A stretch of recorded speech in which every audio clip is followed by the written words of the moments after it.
The entire theater complex was abuzz with the voices of 100 excited ponies. As Cheerilee peeked out carefully from behind the curtains hiding the stage, she saw rows upon rows of ponies sitting in the stands or moving behind them, talking to each other as they waited or tried to make one last trip to get some food or beverages.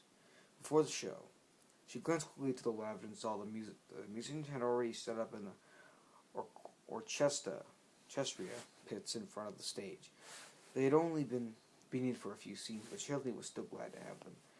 Seeing such a big crowd gathered there made her a bit nervous, even though this had been her idea. Almost all the seats were taken, and Cheerilee knew there were barely enough to accommodate the entire population of Ponyville. The show would be subjected to the scrutiny of a great many pony eyes indeed. She retreated back behind the curtains, hoping nobody had seen her. She felt that would have been somewhat unprofessional. Everything seemed to be in order as she inspected the stage for the last time. All the props and the equipment were beautifully made, straight from the hooves of the masters. Cheerilee had only needed to tell them what she wanted. They had provided it without any questions, even though certain items must have seemed unnecessary. After all, they didn't know what she had in mind for this night. Well, she did. She was quite sure some of the props would make even a professional theater jealous.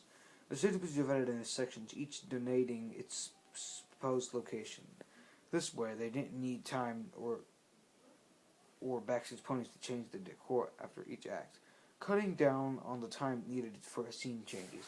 Cheerilee was a big fan of this system, as it meant there were one less thing for her to worry about.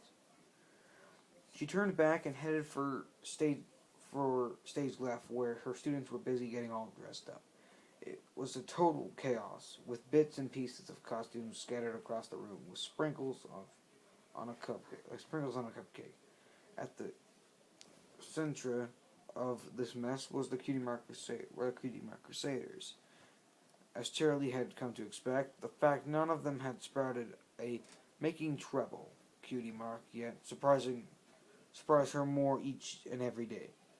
Hey, that's my helmet, Scootaloo told Speedybelle accusingly. Yours is way over there.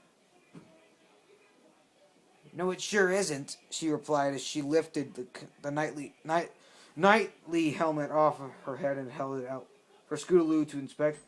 This one has a hole for my horn, see? Are y'all sure it ain't my helmet? Appaloon said as she scratched her head.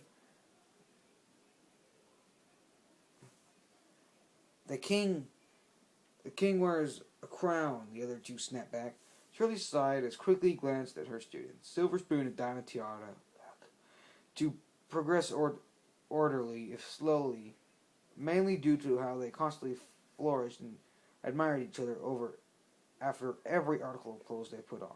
And after every single brush of their manes, Snips was, to her great ready and waiting. The fact that Snails was backstage on tech duty might have had something to do with she mused. She remained confident they'd make it in time, as she had the great foresight to start them all on preparations much earlier than any pony would have thought necessary. She had come to know this little group throughout the months, and she was prepared for almost anything. Nothing could possibly go wrong today. She had too much planning and work into it to see it fail now. She smiled as she envisaged the peace, quiet, tranquil, and relief she'd feel when it was over. All right, students, she chimed. Let me just run you through the steps one last time. There was much groaning to be heard across the room, but Cheerilee wasn't taking any gently with this bunch. If you still have a part to play, but aren't needed on set, come back here. If your role is all played out, exit the stage on the other side. You'll be able to watch the rest of the play from there. That is, if you didn't see it enough already. She paused for a moment to ascertain every pony was listening, and they all nodded. If you forget your lines, just improvise, or pick up from the point in the script you do recall. If the pony hears playing with some lines, try not to correct them. Remember, we may notice if some pony doesn't follow the script, but the audience won't as long as we keep your dialogue flowing. The fillies and Snips nodded again, and Cheerilee smiled at them. Good. Now get ready. I have to see to the opening of the show. So be ready and on set in no more than 10 minutes. No more than 10 minutes. She walked away as the young pony got back to it.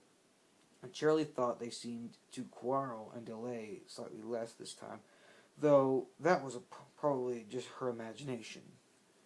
The last one she had to check on was Snails, whom she put backstage due to his absolute inability to do even the most basic of acting.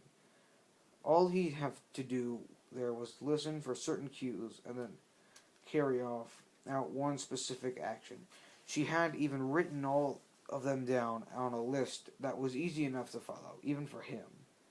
Up to this point, he'd done okay during their practices, but you never knew. She gave him a few reminders and he reassured her that he wouldn't let her down, all the while wearing the idiotic grin of his. Charlie sighed as she went back to the main stage, resigned to the fact that she'd have to leave this one up to fate. She was pleased to see the other ponies already gathered in position when she got there. All of them were sitting around a U-shaped table at the open end, which was pointed in the direction of Apple Bloom was dressed up as some pony of royal descent, a shining crown on her head and a regal mantle flowing down from her shoulders. To her right were the remaining two Cutie Mark Crusaders, both dressed in exaggerated versions of knightly armor. Sweetie Belle was colored as white as her own coat, while Scootaloo was a bright red. Considering this glaring difference in colors, Cheerilee wondered how they could possibly mistake each other's helmet for their own. Anyway,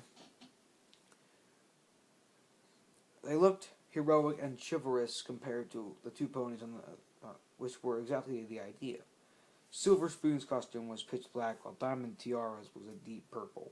The style of their costumes was likewise different from the other two knights, but they both wore something more akin to the courtier's dress or a diplomat's gown than a warrior's armor. Mean looks were being exchanged all over the table, and Cheerilee couldn't decide if they were genuinely trying to get into character, or if the natural amicity of the Cutie Mark Crusaders towards the other two fillies was at work here. The only acting pony who wasn't on the set yet was Snips. But then again, he wasn't even in the next scene. Cheerilee walked over to the left side of the stage and held the curtain aside for herself. The leader of the orchestra immediately spotted her as she emerged next to him, raised an eyebrow questionably. She nodded at him, and he nodded back, turning his attention towards the musicians, most of whom were friends or family of the actors. Cheerilee slipped back into the curtains as she heard the first soft notes float through the air.